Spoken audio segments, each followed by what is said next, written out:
Hello guys, welcome to my channel AJ pharma study.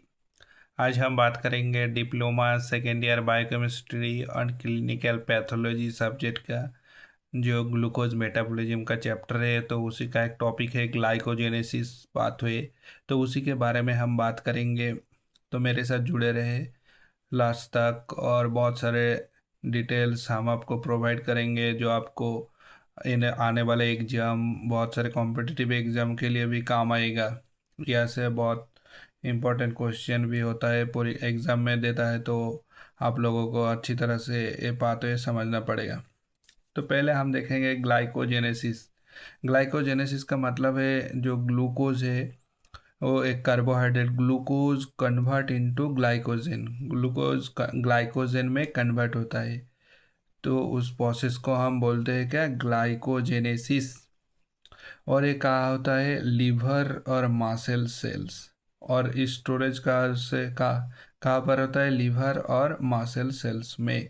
तो ये exam में, बहुत सारे एग्जाम में पूछा जाता है क्या, ग्लाइकोजेनेसिस ऑकर्ड इन लीवर और मासल सेल। तो ये एमसीक्यू में दे सकता है। तो इसको अच्छी तरह से याद रखना, ग्लाइकोजेनेसिस का होता है लीवर और मसल सेल्स में। तो पहले ऑन बाय ऑन स्टेप हम देखेंगे किस तरह से ग्लूकोज का ब्रेकडाउन होता है। तो पहले हम देखेंगे जो पहला स्टेज है वो है क्या, फॉस्फोराइलेशन। तो ग्लूकोज का फॉस्फोराइलेशन होता है। तो फॉस्फोराइलेशन होने से क्या होगा, ग्लूकोज 6 फॉस्फेट में कन्वर्ट होगा। तो वहाँ पर जो एक एंजाइम है उसका नाम है क्या, हेक्सोकाइनेज और ग्लूकोकाइनेज। उसके साथ क्या बाइंडिंग होगा, एटीपी बाइंडिंग होगा। तो ये जो मेन स्टेप पे पहला क्या, फॉस्फोराइलेशन। तो इसका मतलब है कि ग्लूकोज में क्या, यहाँ पर क्या ऐड होता है, एटीपी, यूजेस ऑफ एटीपी और ग्लूकोज का ट्रैफिंग होता है।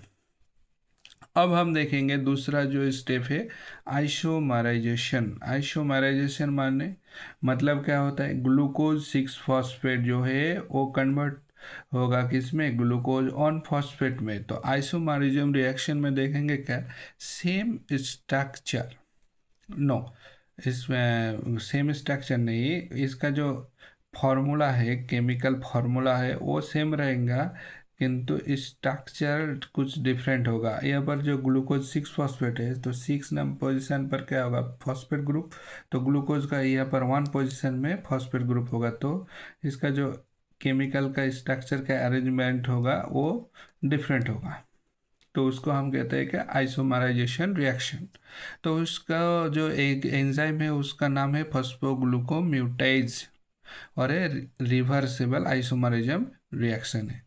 अब हम देखेंगे जो ग्लूकोज वन फॉस्फेट होगा तो यहाँ पर यूडीपी, यूरिडीन डाइफॉस्फेट। यूरिडीन एक क्या है, न्यूक्लियोसाइड होता है। इसमें एक क्या होगा, यूरासिल बेस होगा और एक शुगर होगा। तो यहाँ पर देखिए एक शुगर है और क्या, यूरासिल बेस। तो इसको हम कहते हैं यूरिडीन डाइफॉस्फेट।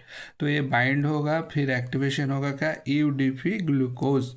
ये एक एक्टिवेशन रिएक्शन है और इसमें क्या होगा, यूडीपी ग्लूकोज पायरोफॉस्फोराइलेज। एंजाइम का नाम है यूडीपी ग्लूकोज पायरोफॉस्फोराइलेज। यहाँ पर क्या होगा, यूटीपी रिकर होगा और हाई एनर्जी डोनर है यूटीपी एक। अब ये जो यूडीपी ग्लूकोज है तो ये किस में कन्वर्ट होगा, तो ग्लाइकोजन सिंथेस एंजाइम की तरह ये होगा glycogen alpha on four link जो होगा वो ग्लूकोज चेन। ग्लूकोज का जो चेन है तो उसमें ग्लूकोज से क्या बॉन्ड होता है, ग्लाइकोसाइडिक बॉन्ड। तो अल्फा ऑन फोर लिंक होगा और ग्लूकोज चेन में लिंकेज होगा। तो एड्स अल्फा ऑन फोर लिंकेज और ये जो ग्लाइकोजन सिंथेसिस होगा। तो इस ये जो ग्लाइकोजन अब क्या होगा, ब्रांचिंग होगा। तो क्या होगा, ये जो ग्लाइकोजन ऑन 4 6 लिंक होगा चेन में, ये branch glycogen with alpha one 6 linkage. तो यहाँ पर branching enzyme amylo one 4 one 6 transglycosylase enzymes यहाँ पर रहेंगे और ब्रांचिंग होगा और ब्रांच ग्लाइकोजन होगा, उसमें क्या होगा, अल्फा ऑन 6 लिंकेज। तो ये जो ग्लाइकोजन अब हमारा हो गया प्रोड्यूस और ये क्या होगा, स्टोरेज हो जाएंगे। तो ये है ग्लाइकोजेनेसिस प्रोसेस, जो हमारा कहाँ पर होता है, लिवर और मासल्स में। तो ये एक ओवरव्यू है, देख लीजिए किस तरह से होता है। अगर मेरे चैनल को आप लोगों को पसंद आए तो सब्सक्राइब करने में मत भूलिए, और अपने दोस्तों के साथ भी शेयर कीजिए। आज के लिए इतना ही। Thank you.